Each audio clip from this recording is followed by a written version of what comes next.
এখানে দেখো, the difference between the simple interest received from two different sources is rupees on rupees 1500 for 3 years rupees 1350, তাই তো 13.5।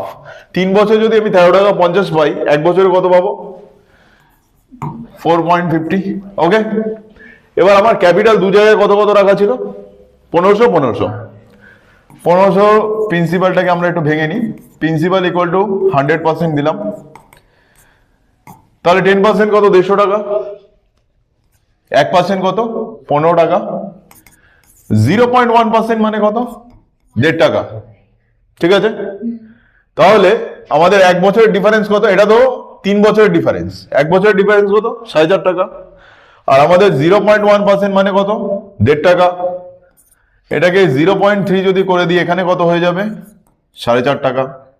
তাহলে difference between there rates of interest কত? 0.3%। Clear?